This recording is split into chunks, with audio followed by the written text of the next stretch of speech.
Nessa quarta-feira, dia 26 de janeiro, celebramos São José como a cada quarta-feira e consagramos-lhe a ele a igreja como um todo, mas também a nossa família espiritual. Ele é o guardião da igreja, ele guarda as nossas vocações, ele é o guardião dos virgens e por isso, de um modo muito particular, queremos consagrar a São José todos os nossos irmãos consagrados, todos os nossos irmãos seminaristas, todos os nossos irmãos padres. E hoje também, de modo muito particular, celebramos o dom da paternidade espiritual. Ontem celebrávamos a iluminação de São Paulo e hoje São Tito e São Timóteo, os primeiros filhos espirituais do grande Paulo, e que nos dá assim, muita coragem de dizer que também nós podemos trilhar esse caminho de filiação espiritual dentro do carisma Sementes do Verbo e nos tornar também depois pais e mães espirituais. O nosso livro de vida, no número 46, vai explicar como é que cada semana santa, cada semana é vivida como uma semana santa na comunidade Sementes do Verbo e qual é o mistério de cada um dos dias desse tríduo santo. A quinta-feira, no número 46, a comunidade celebra a cada quinta-feira a instituição da Eucaristia e do sacerdócio. E este dia é marcado pelo trabalho sobre a comunhão fraterna, tanto no interior da comunidade como com a igreja. Cada quinta-feira o fundador, o moderador geral, o formador geral, o guardião da casa, formador ou servo, comentam uma passagem da regra de vida numa reunião com todos os comunitários chamado capítulo. A oração comunitária do lava-pés, como uma bem-aventurança do servo, é vivida durante o dia e ela corresponde à antiga culpa monástica, na qual cada um reconhece humildemente as suas faltas contra a caridade comunitária ao longo da semana que passou. A celebração da Eucaristia é central, sendo de preferência celebrada no fim do dia. O jantar festivo que segue está em ligação com a celebração eucarística e deve lembrar-nos a última refeição de Jesus com os seus apóstolos. Antes da refeição, a comunidade se reúne à volta da mesa preparada e ornamentada para cantar e interceder pela unidade da igreja, orando e citando nominalmente todos os seus pastores, primeiro o Santo Padre, os nossos bispos e também os padres, pelas vocações, pelos seminaristas, pela unidade das famílias, pelos responsáveis da comunidade e pelos nossos benfeitores. Normalmente é ao pastor, enquanto guardião da comunidade, a quem cabe pronunciar a bênção do pão, do vinho e da refeição. Contudo, caso um bispo esteja presente, convém honrar a sua presidência sacramental, pedindo-lhe que pronuncie a bênção. Então segue-se a partilha do pão e do vinho, abençoados, momento no qual cada um entrega a quem está ao seu lado, transmitindo-lhe a paz e a alegria de Cristo. Por fim, após a refeição, a comunidade se reúne para a adoração solenizada com a bênção do Santíssimo Sacramento, caso haja um padre ou um diácono. Tão bonito viver que nessa quinta-feira, cada quinta-feira é vivida como uma pequena quinta-feira santa e a comunidade é marcada muito por essa escuta da nossa regra de vida, do nosso livro de vida. Devemos escutar atentamente, a passagem é comentada pelo nosso fundador, pelo moderador geral ou pelo responsável da casa, sendo formador ou servo, e ele vai comentar essa passagem do livro de vida para nos fazer adentrar no espírito da nossa família espiritual. Também vivemos um momento muito importante de pedido de perdão das faltas comunitárias e é um momento que vem revigorar, renovar os laços da comunidade. Fazemos então do momento central desse dia, o momento da Eucaristia, que é seguido de uma forma muito bonita de um jantar que representa a última ceia de Jesus e no qual todos podem partilhar do pão e do vinho abençoados, sinal da paz e da alegria do Senhor. Nesse momento é uma refeição em que rezamos pela igreja, pela sua unidade, pelos seus pastores, também pelos nossos responsáveis, pelos nossos fundadores e rezamos por toda a nossa família espiritual e por todas as famílias espirituais pedindo santas e numerosas vocações. Rezamos também de modo muito particular por você, que é nosso benfeitor e que permite que a comunidade continue se consagrando inteiramente à evangelização, porque partilhando aquilo que você partilha com a comunidade Sementes do Verbo, você permite que nós nos consagremos noite e dia ao anúncio da Palavra de Deus. E depois, a quinta-feira se termina com um momento muito bonito de adoração solene ao Santíssimo Sacramento. E no número 47 do nosso livro de vida, nós vamos agora escutar aquilo que é dado como graça particular para a vivência da sexta-feira. Na sexta-feira, a comunidade faz memória da paixão do Senhor. Ela jejua no momento da refeição do meio-dia e intercede pelas intenções confiadas, pessoais e comunitárias, exceto durante o tempo pascal, do Natal, bem como nos dias de festa. É um dia de intercessão e de silêncio. E durante a quaresma e sempre que possível a comunidade reza e medita a via sacra, quer em procissão no exterior, quer na capela, na tarde da sexta-feira.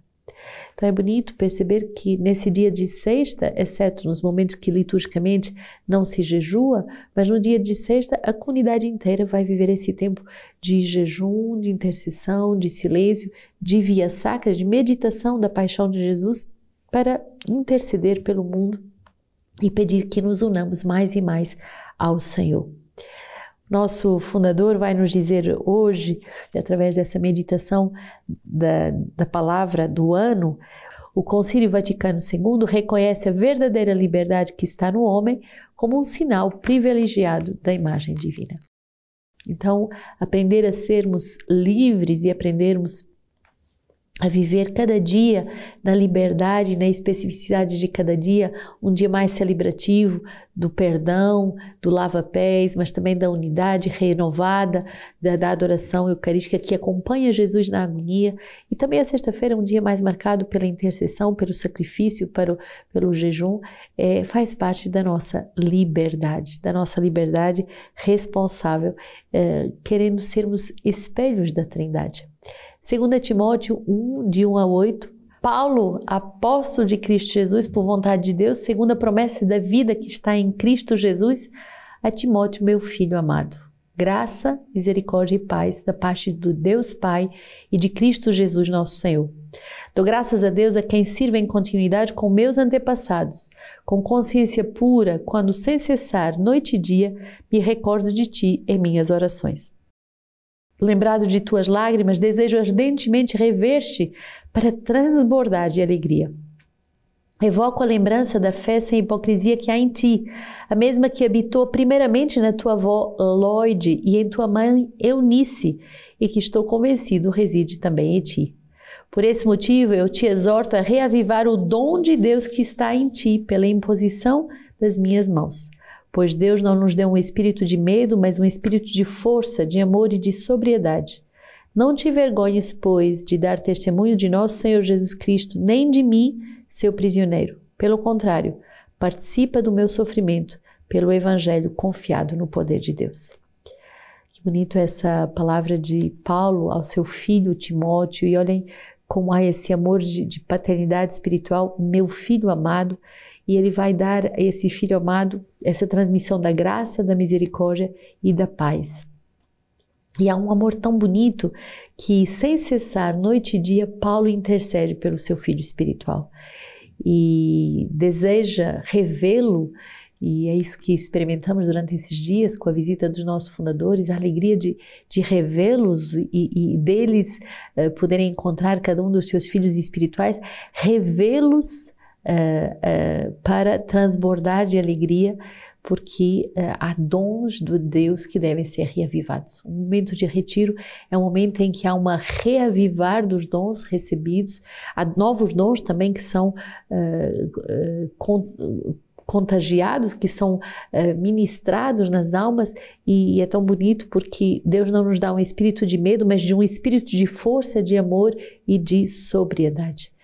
Pelo contrário, diz Paulo, participa do meu sofrimento pelo Evangelho, confiando no poder de Deus. Então, um bom retiro é um momento forte em que somos cumulados de dons, cumulados de graças, mas é também um momento forte em que participamos do sofrimento do Evangelho com mais vigor, em que aceitamos essa responsabilidade, mas confiamos ainda mais no poder de Deus. A outra leitura, esta é de Timóteo, a outra leitura de São Paulo a Tito. Paulo, servo de Deus, apóstolo de Jesus Cristo, para levar os eleitos de Deus à fé e ao conhecimento da verdade conforme a piedade, na esperança da vida eterna prometida antes dos tempos eternos por Deus que não mente e que no tempo próprio manifestou sua palavra por meio da proclamação de que eu fui encarregado por ordem de Deus, nosso Salvador. A Tito, meu verdadeiro filho na fé comum, graça e paz, da parte de Deus e de Jesus Cristo, nosso Salvador. Eu te deixei em Creta para cuidares da organização e, ao mesmo tempo, para que constituas presbíteros em cada cidade. É bonito porque esses dois filhos, Timóteo e Tito, é como se fossem o formador e o servo, aquele que cuida da formação, é aquele que vai também cuidar da organização, aqueles dois primeiros filhos que se tornam bispos e que se tornam pastores de comunidades concretas, vão ter essa graça comum de serem verdadeiros filhos espirituais. Meu verdadeiro filho na fé comum, graça e paz de nosso Senhor. E Paulo vai exortar Timóteo a reavivar o dom e a Tito a continuar esse trabalho de organização, né? O pastoreio passa pela organização, mas também a continuar esse trabalho de formar, constituir novos presbíteros. Então, um consagrado bem formado vai gerar novos consagrados bem gerados. Um sacerdote bem formado vai gerar novos sacerdotes bem gerados. Salmo 95.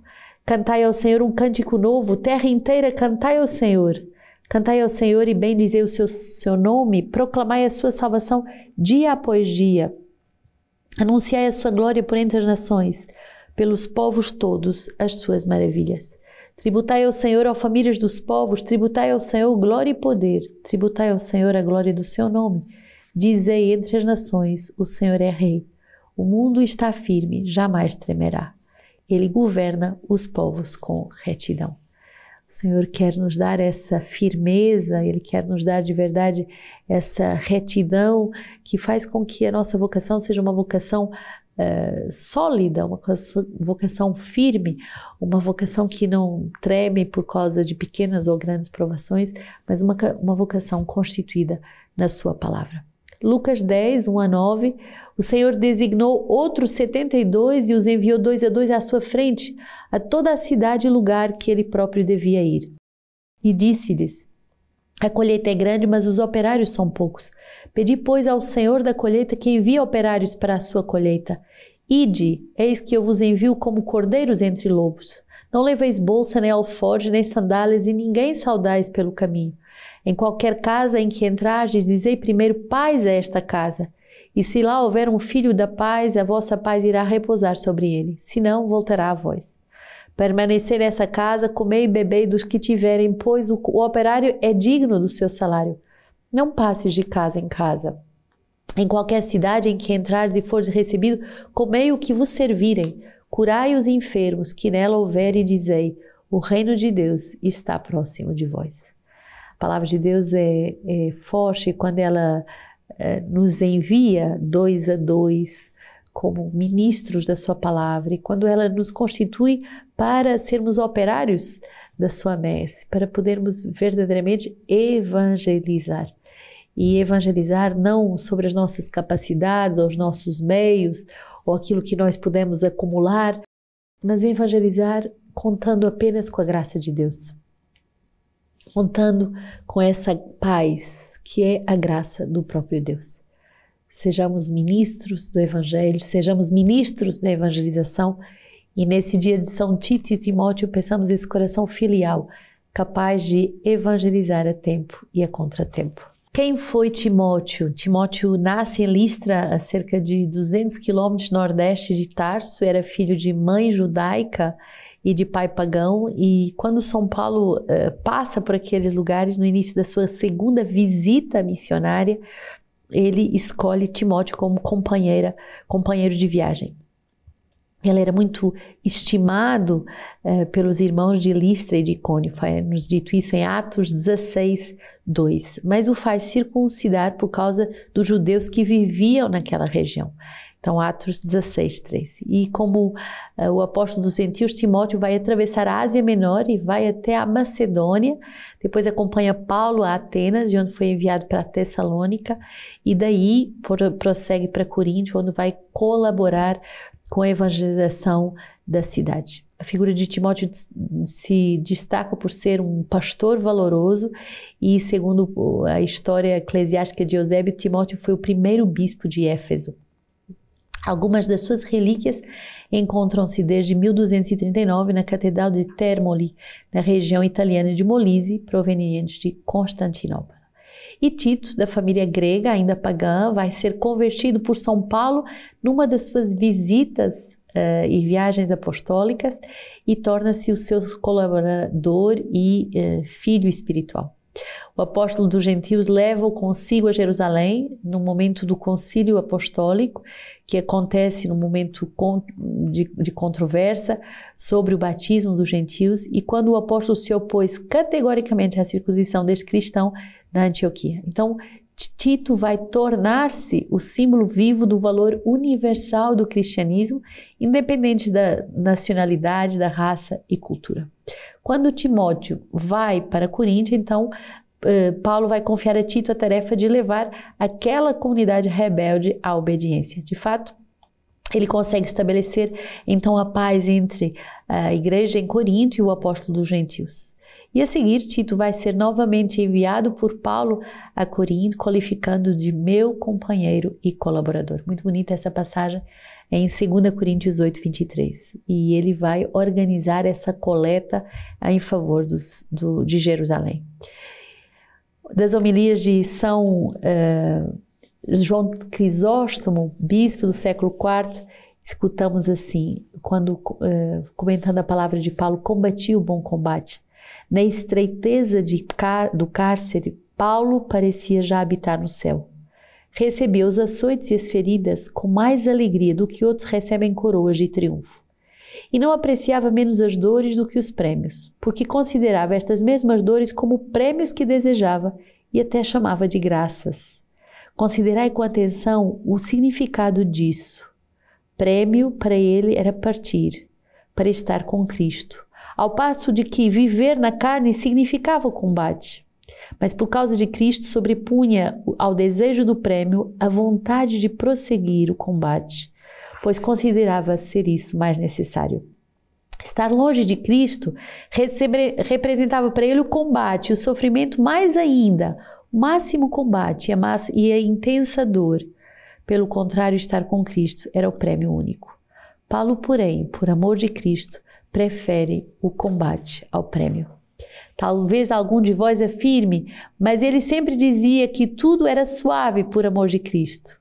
Isso também eu afirmo, porque as coisas que são para nós causa de tristeza eram para ele enorme prazer. E porque não refiro aos perigos e tribulações que sofreu, na verdade, seu profundo desgosto o levava a dizer: quem é fraco, que eu também não me seja fraco com ele. Quem é escandalizado, para que eu também não fique ardendo de indignação. Rogo-vos, pois, que não vos limiteis a admirar este tão ilustre exemplo de virtude, mas imitai-o. Só assim poderemos ser participantes da sua glória. Combati o bom combate, completei a corrida, guardei a fé.